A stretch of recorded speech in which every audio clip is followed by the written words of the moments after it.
Hello, എല്ലാവരും സുഖമായിട്ടിരിക്കണമെന്ന് വിശ്വസിക്കുന്നു. അപ്പോൾ ഇന്നത്തെ വീഡിയോ എന്ന് പറയുന്നത് ഒരു കുഞ്ഞ് ഈവനിങ് വ്ളോഗാണ്.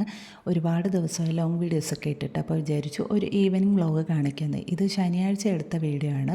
അപ്പോൾ ഞാൻ അപ്ലോഡ് ചെയ്യാൻ ഒന്ന് ഇച്ചിരി വൈകിപ്പോയി. എന്തായാലും പുതിയൊരു വീഡിയോയിലേക്ക് എല്ലാവർക്കും സ്വാഗതം. അപ്പോൾ വീഡിയോയിലോട്ട് പോകാം. ശനിയാഴ്ച വൈകുന്നേരം കട്ടൻ ചായയൊക്കെ കുടിച്ചതിന് ശേഷം ഞാൻ നാളെ ചർച്ചിൽ പോകുന്നതിന് വേണ്ടിയിട്ട് ഡ്രസ്സൊക്കെ ഒന്ന് എടുത്ത് വെക്കാമെന്ന് വിചാരിച്ചു. അപ്പോൾ അലമാര തുറക്കുന്ന സമയത്ത് ഈ ഒരു സൈഡിലെ സാരിയാണ് പെട്ടെന്ന് കാണുന്നത്. അതാണ് ഞാനിങ്ങനെ കാണിക്കുന്നത്. ഇതിൽ കുറേയൊക്കെ സാരി ഞാൻ ഉടുക്കാത്തതാണ്. സത്യം പറഞ്ഞാൽ എനിക്ക് ഉടുക്കാനും ഉടുത്തു കഴിഞ്ഞാൽ നടക്കാനും അറിയില്ല. അതുകൊണ്ടാണ് ഞാൻ ഉടുക്കാതെ വെച്ചിരിക്കുന്നത്. പിന്നെ എന്തെങ്കിലും ഫംഗ്ഷനൊക്കെ വരുമ്പോൾ അല്ലെ എനിക്ക് സാരി ഉടുക്കണമെന്ന് തോന്നും, അപ്പുറത്തെ ചേച്ചിയുടെ വീട്ടിലൊക്കെ പോയിട്ടാണ് ഞാൻ ഉടുക്കുന്നത്. ഇതാണ് എൻ്റെ വെഡ്ഡിങ് സാരി. അതായത് ഗൗണായിരുന്നു വെഡ്ഡിങ് ഡ്രസ്സ്. അത് കഴിഞ്ഞിട്ട് ഈ സാരിയൊക്കെ ഉടുത്തിട്ടാണ് ചേൻ്റെ വീട്ടിലോട്ട് പോയത്. അപ്പം പിന്നെ ഇനി മോളുടെ ഡ്രസ്സൊക്കെ സെലക്ട് ചെയ്തു. ഈ അലമാരയിൽ എൻ്റെയും മോളുടെയും ഡ്രസ്സ് മാത്രമാണ് ഇരിക്കുന്നത്. അപ്പം ഏറ്റവും കൂടുതൽ പ്രയാസം എന്ന് പറയുന്നത് ഡ്രസ്സ് തപ്പിപ്പിടിക്കുകയാണ്. കാരണം ഓരോന്നും ഓരോ സൈഡിലൊക്കെ ആയിരിക്കും. അപ്പം അലമാര മേടിച്ചിട്ട് ഒരു 2-3 മാസം ആവുന്നുള്ളൂ. മേടിച്ച സമയത്ത് ഭയങ്കര ഒതുക്കി പറക്കി വെപ്പൊക്കെ ആയിരുന്നു. ഇപ്പം ഈ ഒരു കോലത്തിലാണ് ഇരിക്കുന്നത്. ഇനി എന്നാണ് എനിക്കൊന്ന് ഒതുക്കി പെറുക്കി വെക്കാൻ തോന്നുന്നത്, അന്ന് ഇതെല്ലാം കൂടി വാരി വലിച്ചിട്ടിട്ടായിരിക്കും ഞാൻ ഒതുക്കി പെറുക്കി വെക്കാൻ പോകുന്നത്. ഒതുക്കിയൊക്കെ അടുക്കിയൊക്കെ വെച്ച് കഴിഞ്ഞാൽ കുറേ ദിവസം പിള്ളേരെ ഒന്ന് തൊടാനോ ഒന്നിനും ഞാൻ സമ്മതിക്കത്തില്ല. ഭയങ്കര സ്ട്രിക്റ്റ് ആയിരിക്കും. അത് കഴിഞ്ഞ് ഈ ഒരു അവസ്ഥയിലായിരിക്കും. മാത്രമല്ല ഞങ്ങൾ ചർച്ചിൽ പോകുന്ന സമയത്ത് എന്ന് ലേറ്റായി പോകാറുണ്ട്. അപ്പം ഞാൻ വിചാരിച്ചു കുറച്ച് കാര്യങ്ങളൊക്കെ ചെയ്തു വെച്ച് കഴിഞ്ഞാൽ നാളെങ്കിലും നേരത്തെ പോകാമല്ലോ എന്ന് വെച്ചിട്ടാണ് ഞാൻ പിന്നെ ഡ്രസ്സൊക്കെ എടുത്ത് വെച്ചിട്ട് കറിക്കുള്ള കാര്യങ്ങളൊക്കെ ചെയ്ത് വെക്കാമെന്ന് വിചാരിച്ചു. സമയം ഇപ്പോൾ ഒരു 8-8:30 ആയിക്കഴിഞ്ഞു. ഇതിനിടയിൽ ഞങ്ങൾ ഫുഡൊക്കെ കഴിച്ചിട്ടുണ്ടായിരുന്നു. മാത്രമല്ല പിള്ളേർക്ക് നല്ല ഉറക്കം വരുന്നുണ്ട്. ഇടയ്ക്കിടയ്ക്ക് മോൻ വന്ന് പറയുന്നുണ്ട് അമ്മ ഉറക്കം വരുന്നു എന്നൊക്കെ. അപ്പോൾ ഇനി എന്തായാലും നന്നായിട്ട് ഉറക്കം വരുന്നിരിക്കുമ്പോൾ കൊണ്ട് കിടത്തിക്കഴിഞ്ഞാൽ പെട്ടെന്ന് ഉറങ്ങും. വലിയ പ്രശ്നങ്ങളൊന്നും ഉണ്ടാവില്ല. ഇല്ലെന്നുണ്ടെങ്കിൽ കളിച്ച് രണ്ടുപേരും അടിയൊക്കെ കൂടി കരഞ്ഞിട്ടൊക്കെ ആയിരിക്കും കിടന്നുറങ്ങുന്നത്. ആ ഒരു അവസ്ഥ വരുന്നതിനെക്കാട്ടിലും എന്നും ഇത് കണ്ട് മടുത്തതുകൊണ്ട് ഞാൻ വിചാരിച്ചു എന്തായാലും ആ ഒരു സമയം കൊണ്ട് പറ്റുന്ന ജോലിയൊക്കെ തീർത്ത് വയ്ക്കാമെന്ന്. ഉടുപ്പൊക്കെ എടുത്ത് വെച്ചതിന് ശേഷം ഇനി ചിക്കൻ കറിക്ക് വേണ്ടുന്ന കുറച്ച് കാര്യങ്ങൾ ചെയ്ത് വെക്കണം. ഇന്ന് ചിക്കൻ കറി വെക്കുന്നില്ല, നാളത്തെ കാപ്പിക്കും പിന്നെ ഉച്ചത്തെ ലഞ്ചിനുമായിട്ടാണ് ചിക്കൻ കറി റെഡിയാക്കുന്നത്.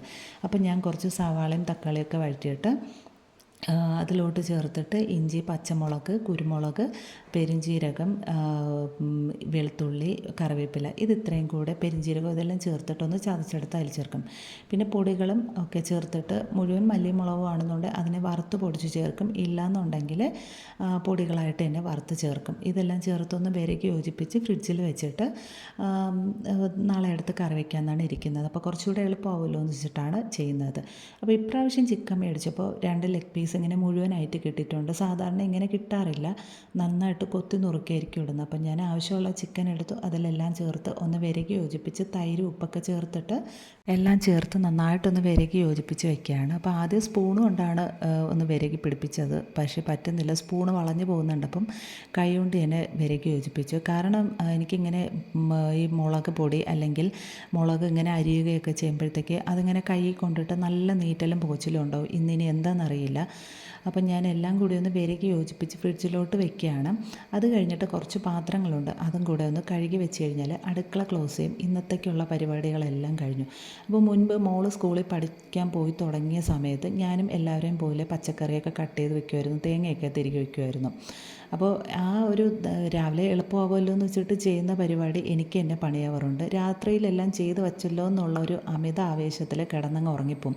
അലാറം പോലും കേൾക്കാതെ നന്നായിട്ട് ഉറങ്ങിപ്പോവും. പിന്നെ എന്ത് ചെയ്യാൻ, രാവിലെ ഇത്രയും ചെയ്ത് വെച്ചത് രാവിലെ ഒരു പ്രയോജനം ഇല്ലാത്തതുപോലെ. പിന്നെ ഇപ്പം ഞാൻ അധികം അങ്ങനെ മെനക്കെടാറില്ല. കാരണം രാവിലെ എഴുന്നേറ്റ് തന്നെ എല്ലാം ചെയ്യാമെന്നുള്ളൊരു ഇതുണ്ട്. കാരണം ഇച്ചായനും കൂടെ സഹായിക്കുന്നതുകൊണ്ട് തന്നെ എങ്ങനെയെങ്കിലുമൊക്കെ കാര്യങ്ങൾ തട്ടിക്കൂട്ടി പോകും. ഇനി കുറച്ച് പാത്രങ്ങളുണ്ട്, അതൊക്കെ കഴുകി കഴിഞ്ഞാൽ ഇന്നത്തേക്കുള്ള എല്ലാ പണികളും ആയിക്കഴിഞ്ഞു. ഇപ്പോൾ കിടന്നുറങ്ങാം. അപ്പോൾ ഇന്ന് ചെയ്ത് വെക്കുന്നത് എന്താണെന്ന് വെച്ച് കഴിഞ്ഞാൽ മിക്ക ദിവസങ്ങളിൽ ചർച്ചിൽ പോകുമ്പോൾ ലേറ്റായി പോകുന്നു, അല്ലെങ്കിൽ എവിടെയും പോയാലും എല്ലാ ജോലിയും തീർത്ത് വെച്ചിട്ട് പോകുന്നതുകൊണ്ട് തന്നെ ലേറ്റായി പോകാറുണ്ട്. അപ്പം ഇച്ചാനും ഞാനും ഇതിന് വേണ്ടി ഒരു പോരാട്ടം തന്നെ നടത്തിയിട്ടാണ് വീട്ടിൽ നിന്ന് തന്നെ ഇറങ്ങുന്നത്. അത് വേണ്ടാന്ന് വെച്ചിട്ടാണ് ചെയ്യുന്നത്. ഇനി നാളെ എന്താവുമെന്ന് അറിയില്ല. അപ്പോൾ എന്തായാലും ഇന്നത്തേക്കുള്ള ഈ ഒരു കുഞ്ഞു വീഡിയോ ഇത്രയേ ഉള്ളൂ. വീഡിയോ ഇഷ്ടപ്പെട്ടാൽ തീർച്ചയായിട്ടും ലൈക്ക് ഷെയറും ചെയ്യാൻ മറക്കരുത്. പിന്നെ പുതിയതായിട്ട് ആരെങ്കിലുമൊക്കെ കാണുകയാണെന്നുണ്ടെങ്കിൽ പ്ലീസ് ഒന്ന് സബ്സ്ക്രൈബും കൂടെ ചെയ്ത് സപ്പോർട്ട് ചെയ്യണം. അപ്പോൾ ഇന്ന് അടുക്കള ക്ലോസ് ചെയ്യാണ്. താങ്ക്